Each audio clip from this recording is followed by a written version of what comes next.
Hello everyone, welcome to my channel. আজ share করব নরম তুলতুলে সুজির ফুলকো লুচি। আটা ময়দার লুচি তো অনেক হলো, সুজি দিয়ে একবার এইভাবে লুচি বানিয়ে খেয়ে দেখুন, তাহলে বারবার বানাতে ইচ্ছা করবে। এতটাই নরম আর তুলতুলে হবে যে দাঁতের সমস্যা থাকলেও খেতে পারবেন। বাচ্চা থেকে বুড়ো সবাইয়েরই খাওয়ার খুবই সুবিধা হবে, আর ঠান্ডা হয়ে গেলেও একদমই চামড়া আর টান হবে না। বানিয়ে নেওয়াও খুবই সহজ। তাহলে আমি মধুমিতা শুরু করছি আজকের রেসিপি। প্রথমে গ্যাস জ্বালিয়ে কড়াই বসিয়ে তার মধ্যে হাফ চামচ মতো ঘি দিলাম,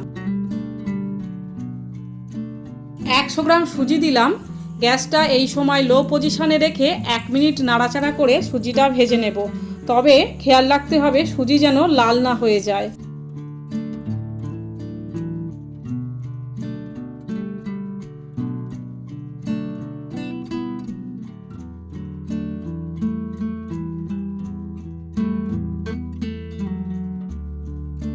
এক মিনিট নাড়াচাড়া করে ভেজে নেওয়ার পর 2 বাটি জল দিলাম। যে বাটি মেপে আমি সুজি দিয়েছিলাম সেই বাটি মেপেই 2 বাটি জল দিলাম। একই বাটির 1 বাটি সুজি আর 2 বাটি জল, এই পরিমাপটা সঠিকভাবে করতে হবে। সামান্য নুন দিলাম আর 1/3 চামচ মতো চিনি দিলাম। ক্রমাগত খুন্তি দিয়ে নেড়ে যেতে হবে।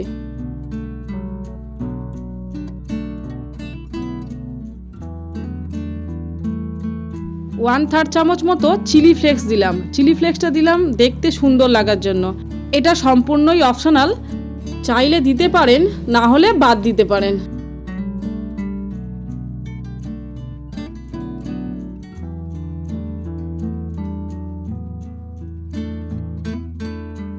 সুজির পাক প্রায় কমপ্লিট হয়ে এসেছে। এই সময় গ্যাস লোতে রেখে দেব।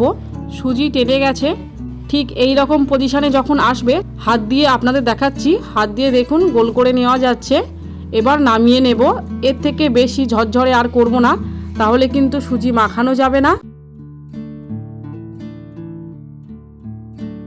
সুজি পুরোপুরি ঠান্ডা হয়ে আসার আগে হাতে সহ্য করার মতো গরম থাকবে, এরকম অবস্থায় ময়দা দিলাম। আমি প্রথমে 3 টেবিল চামচ ময়দা দিলাম। মাখাতে থাকবো, তারপর মাখাতে মাখাতে যখনই ময়দার প্রয়োজন পড়বে একটু করে ময়দা দিয়ে আবারও মাখাতে থাকবো। সুজি গরম থাকতে থাকতেই মাখাতে হবে, একদম ঠান্ডা হয়ে গেলে কিন্তু মাখানো যাবে না।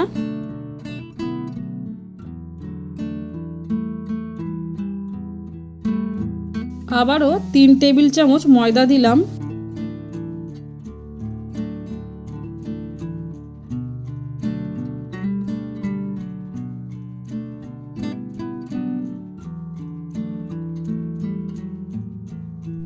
আরও একবার 3 টেবিল চামচ ময়দা দিলাম। আমি টোটাল 9 টেবিল চামচ ময়দা দিলাম।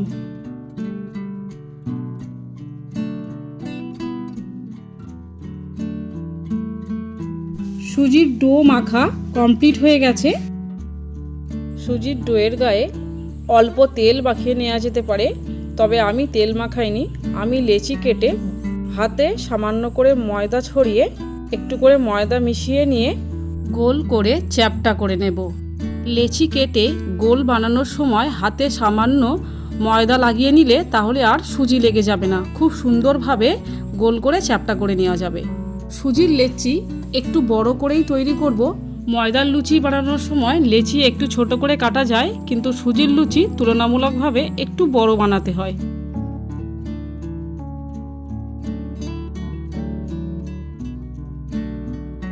পরবর্তী স্টেপে লেচিগুলো বেলার জন্য কিচেন স্ল্যাপে সামান্য ময়দা ছড়িয়ে নিলাম। ময়দার পরিবর্তে তেল দিয়েও বেলা যেতে পারে। লুচিগুলো একটু মোটা করে বেলবো, ময়দার লুচির মতো অত পাতলা করে বেলবো না, তাহলে ভেঙে যেতে পারে। সব শেষে কড়াইতে পর্যাপ্ত পরিমাণে রিফাইন্ড তেল দিয়েছি। তেল ভালোভাবে গরম হলে গ্যাসটা মিডিয়াম ফ্লেমে রেখে একটা করে লুচি সাবধানে তেলের মধ্যে দিতে হবে। তারপর ঝাঁঝরি দিয়ে হালকাভাবে চাপ দিলেই লুচি বলের মতো ফুলে উঠবে। এইভাবে উল্টে পাল্টে লুচিগুলো ভেজে তুলে নেব। ভিডিওটি ভালো লাগলে লাইক ও শেয়ার করার অনুরোধ রইল, আর আমার চ্যানেলটিকে সাবস্ক্রাইব করে আমার পাশে থাকার অনুরোধ রইল। পাশের বেল আইকনটিও প্রেস করুন, তাহলে আমি ভিডিও আপলোড করা মাত্রই আপনাদের মধ্যে নোটিফিকেশান পৌঁছে যাবে। ভালো থাকবেন, আবারও দেখা হবে নেক্সট রেসিপিতে।